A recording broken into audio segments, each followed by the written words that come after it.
Hey guys, it's Sam, and this is the 10-year book challenge tag, which was originally created by Rincey Reads. I will leave her channel linked down below. I was not tagged by anybody, but someone suggested on Instagram that I do this, so here I am. Since it is the end of a decade, so weird. I didn't really realize that until people started talking about it about a month ago, which is what I feel like everyone else has also been saying. But then who were the people that started talking about it a month ago? But this is a sort of comparison of who you were as a reader 10 years ago and now, and looking forward into the future. And I love stuff like that. So question number one is, what was your favorite book in 2009? Now, I am not sure because I wasn't tracking my reading back then, but I did look up books that were published in 2009, and Catching Fire came out in 2009. I'm not sure that I read it in 2009 because I did read the series after, I think the first two books were already out, if not maybe also the third, so that would have been not 2009, but I don't know if I was reading anything really in 2009. I was in college. I was going for a social work and psychology degree, so I wasn't in like English courses reading like a bunch of fiction books, and nothing stands out to me quite like The Hunger Games does. So I'm gonna go with Catching Fire, even though it might not be accurate. Question number two is, what is your favorite book of 2019? And this I'm going to take as favorite book that you've read that came out in 2019.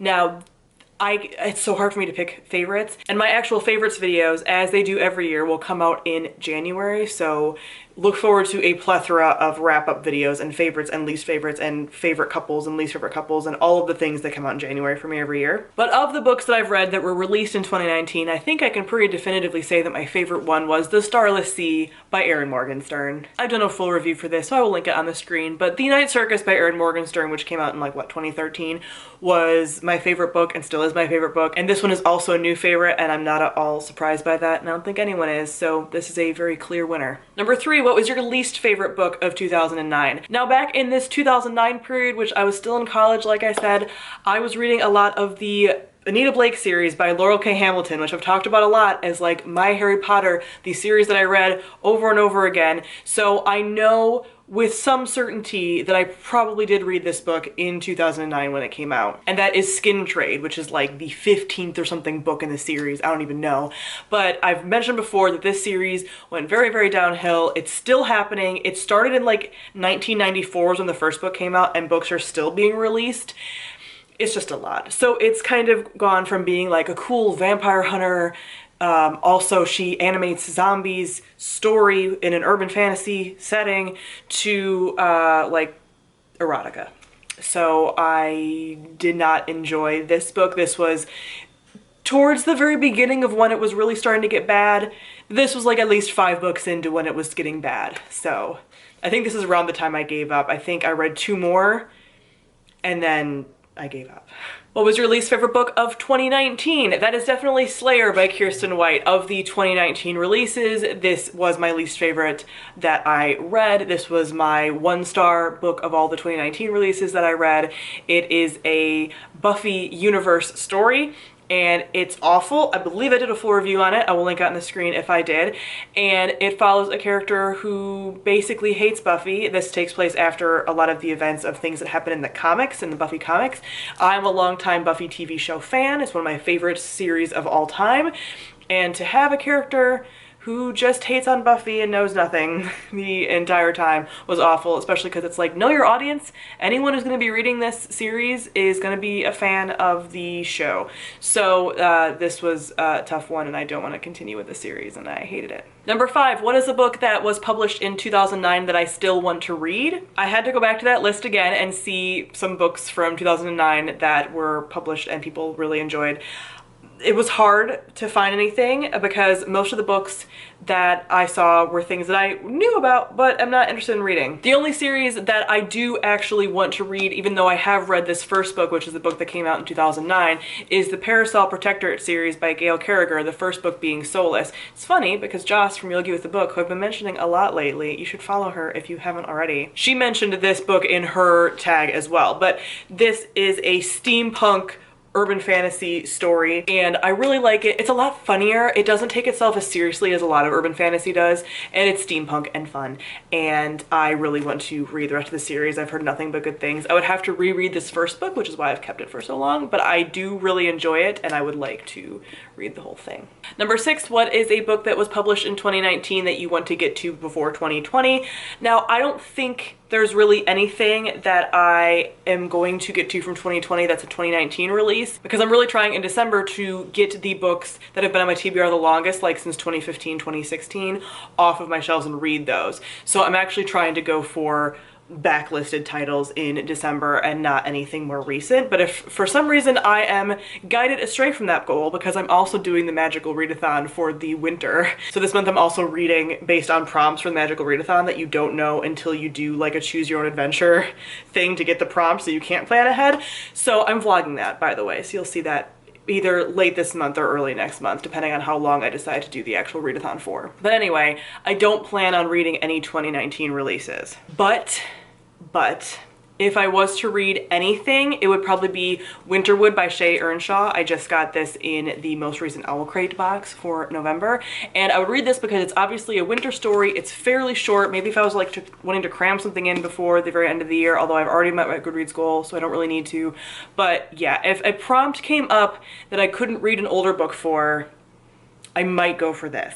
But it's not something that I'm necessarily prioritizing by any means. Number 7, what is a genre you used to read a lot more of in 2009 that you don't really read so much anymore? That would definitely be, as previously mentioned a lot in the 2009 topics, urban fantasy. I read basically only Anita Blake and Mary Gentry, those two series, which were written by Laurel K. Hamilton and are urban fantasy series.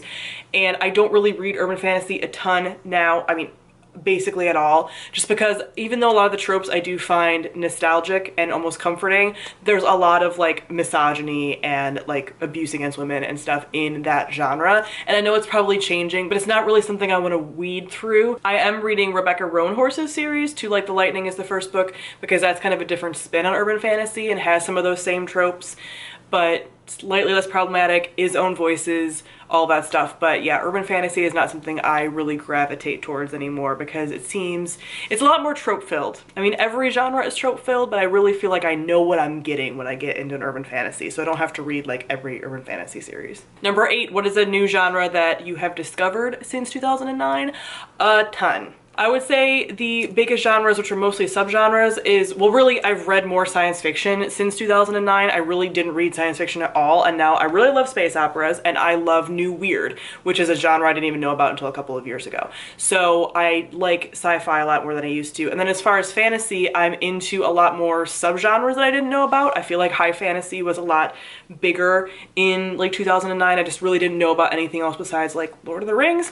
So now I'm much more into some of the subgenres of fantasy. So I like grimdark, I like portal fantasy, I like retellings and like mythology-based fantasy, and I mean, I like basically all the fantasy. Sword and sorcery, all of these subgenres that I didn't really know existed before. Number 9, what is a reading or book habit that you're hoping to leave behind in this decade? This is something I really embraced this year, but I don't want to buy or like bring in, if I'm sent something, books that I've just kind of heard of, but haven't really been interested in until I get them.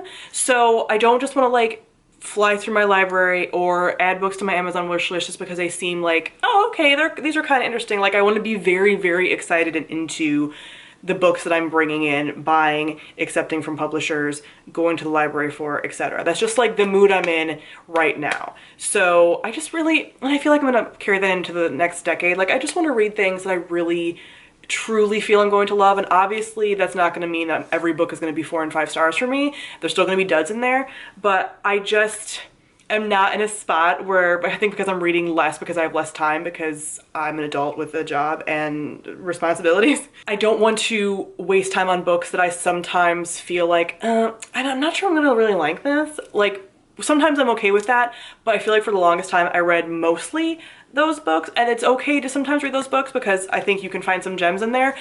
But again, for the most part, I just like, if I'm going in already feeling like I'm not really gonna like it that much, like I don't really do that anymore. I really don't. And number 10, what is a new reading goal or habit that you want to bring into the new decade?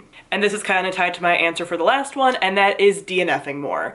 I have DNF'd a little more this year for books this year, which is better than like 1 to 0 in previous years. But if I'm not enjoying something, I don't want to push through it just to push through it and review it. I want to give myself the permission to put it down and not read it. So I want to build up that DNFing muscle this decade. So that is it for the 10-year book challenge. Comment below, let me know some of the answers to these. I would really be interested in hearing what you were reading in 2009 and some of the habits that you want to leave behind this decade. I'm not going to tag anyone because it's a end of the year tag and it's almost the end of the year and I feel like running out of time. I'm filming this earlier for Vlogmas because you gotta pre-film those videos. So thank you all for watching and I'll see all of you guys soon. Bye.